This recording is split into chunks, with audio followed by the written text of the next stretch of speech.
This is Troncoso back at it again with another video. I'm under the weather, but hey, you know what they say. Gotta make it better. Do your best. So, have you ever been in the spot and your mind just went blank? Like, you raise your hand in class and then the teacher calls on you and you're like,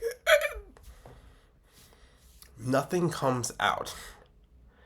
And honestly, that's what I would say is where you're called to do something as simple as speak. Sometimes we're tongue tied, we have our memory lapses, and it's actually daunting because public speaking is already one of the biggest fears in the world. So to kind of be called to do it and you actually want to do it and you blank, it's terrifying. So we're going to talk about that today. We're going to talk about impromptu speaking. We're going to talk about speaking about what is impromptu, what can you do, how can it work, give you some ideas and some frameworks. And by the end of this video, you're going to have a simple, easy to use and apply strategy for having impromptu speeches. So let's get it. The first thing is we got to talk about it. Why do I freeze? Like, why do I freeze when I have people talk to me? It's like you kind of forgot how to speak English or your native language. It's like, I know what I want to say. My body understands it. My mind's there, but like then words. And that's actually a very normal thing. That's usual that we can sometimes freeze and not exactly know what's next. Like, honestly, when we think about this, we don't really ever know 100% of what we want to say. Whatever you plan in your brain, what comes out, not all exactly one-to-one, word for word. So because of that, we sometimes feel that we're inadequate, but freezing is down to the science of you fight or you fly. So we have this fight or flight or freeze thing within us. We confront it, we avoid it, or we just stay there. I think we don't talk about the third one. Because like sometimes you want to run, sometimes you want to face it, and sometimes you want to just stay there because you're kind of like not sure how to move. That's actually normal, but it's paralyzing because you're like, I want to give this, I want to try to do something, but I'm here. And you either do that or you're overthinking because you're like, I don't know what to do. So I plan, and then we go into the whole realm of analysis paralysis and nothing ever gets done because you don't put it to practice. So that's something to consider, like, what is wrong with me? And even then, there's also a lack of structure. I didn't plan what I was going to say. So I'm just word vomiting. And when it comes to actually being able to speak on the fly, you haven't planned what would be some things you can go to. And we always need ideas. We always need plans. We always need strategies in our toolbox, even if we are improvising. So that's usually what happens. And it's psychological. It's not even a thing that you consciously do. But there are things. There are formulas. There are frameworks. There are strategies. And I want to talk to you about them. There are 3 things that you can do, you can apply to be your best self when it comes to this. So the first one is you got to pause and you got to breathe. I know. It's so deep. It's so puzzling. It's so revolution. No, it's really as basic as that. To be your best, you have to start with the basics. What's foundational? Stop and breathe. Every time I have to deal with this, whenever I'm teaching a lesson, and one of the things that I do is lesson 0 for me. I feel like before, as an educator, before we start with lesson 1, getting to know you, working on, basic things, diagnostics, backwards planning with blooms, before we even get there, we need to assess, which is a diagnostic, but like before that, assess your talking. And as a performing arts teacher, as an implementation coach, a speech and debate coach, and a theater educator, you need to talk. Communication's key, like actually, but like how do I know you know how to communicate? So what I do is something called lesson 0, which is you get here, you say hi. My name is blank. I'm in the blank grade. It's very nice to meet you. I hope we have a good year.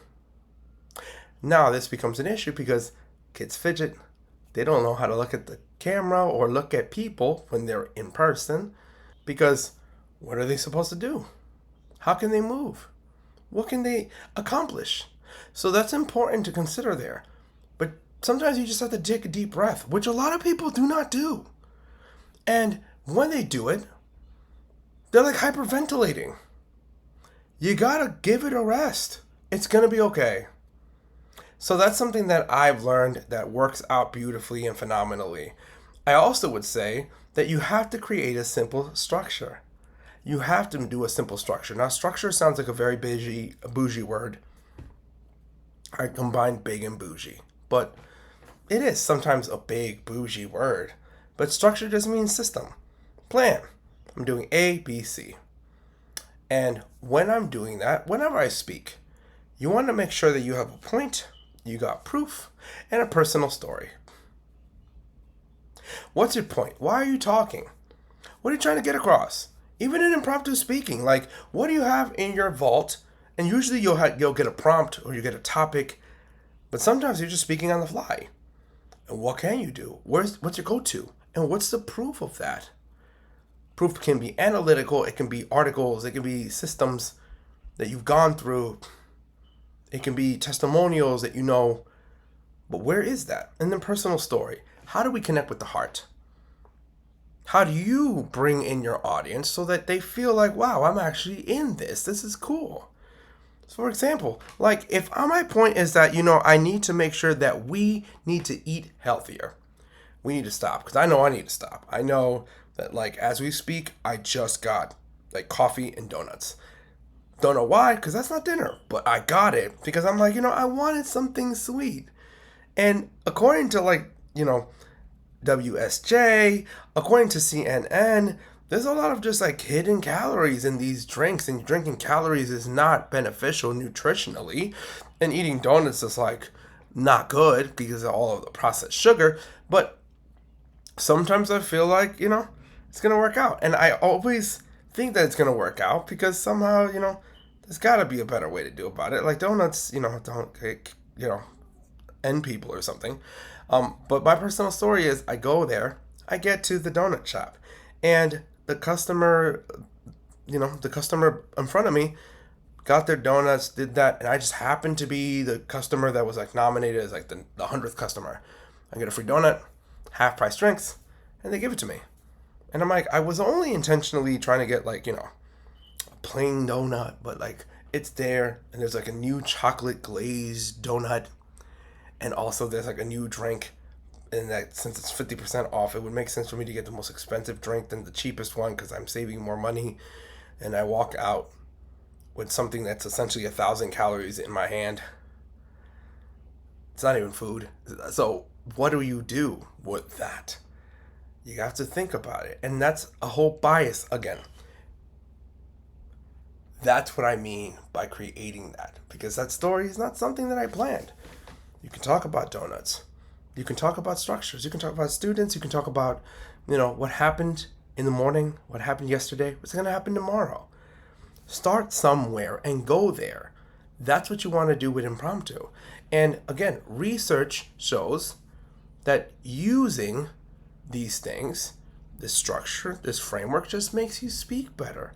Because if you have a plan, you can plot and you can perform. It's literally as easy as that. So again, pause and breathe. Use a simple structure. And the third thing is, end with confidence. You don't want to say this. My kids have the worst way to end improvs or to end impromptu speakings or to end mini speeches when we're doing at-bats or trainings. Literally, they'll be like, and that's it, mister. What am I supposed to do with that? Yeah, that's it. Yeah, I don't know what to do next. Okay? And I always ask, how do you land the plane? Is that how you land planes? Like you just like, and then you poof. That's not how that works. So, how are you concluding your message? How are you actually ending off on a good note? And are you doing that with confidence? This is it. This is what I'm doing, my charge to you, and we're gonna make it happen. Even in impromptu speaking, how are you doing? Like if I did the donut story and I just ended with, we have to make sure that we aren't just eating and drinking calories, even if we do get them for free. Because just because it's free, it isn't fun and it's not fruitful. So what are you doing actually to make sure that you are being fruitful with your food? Like that, being able to just conclude with a question or with confidence, but you have to make sure you end strong. That's important. So again, summarizing what you said and ending with a question or being solid. So again, I would say be mindful, bridge phrases, connecting things. That is a good tactic, a tip that should help you out. Making sure that you know certain patterns. You have your go-tos. If you know a story or you know there's a colloquialism that you say, you can integrate it. Because you have to be you in all this. Otherwise, what's the point of talking if you can't express authentically? And make sure that you're practicing every day. If you want to talk, like actually talk, do it every day. You want to bake, do it every day. No one's commissioning me. Bake a cake. Bake a cupcake. Bake a donut. Do you bake donuts? Bake us something. Cook us something. Like do things daily. And we're talking about micro things, small things. For me, it's 2-minute drills with speaking. And those are things I give my kids all the time. Talk for a minute. Mr. The thing that is the hardest thing on your mind is doing it consistently, not doing it period. Because it's not difficult for you to do it. It's just the fact that it's the mental work of getting up and getting it down pack in 1 minute or two. But you have to do it until it's the point where it doesn't even feel like work. And you start getting better and stronger. And I've seen my kids better and stronger by doing things consistently. Not the best, but doing it over and over again. So what is that for you? Think about this. Impromptu speaking is not about being perfect. It's about progressing, and progress bars are 1% here, 2% there, 3% there, 4%, whatever. You got to keep moving. So next time that someone asks you a question, or next time that you're put in front of a stage or in front of a classroom, next time that you have to talk and you don't know what the first word that is coming out of you is going to be, I urge you to make sure you remember your structure, you remember your toolbox, you remember your training, you remember your planning, and you do it. Because at the end of the day, you don't have to be fearless. You do that thing scared. You do that thing not strong. You do that thing anyway, because if you do that thing scared, you will do that thing successfully. I want you to think about that. That's my time, and I hope you have a great day.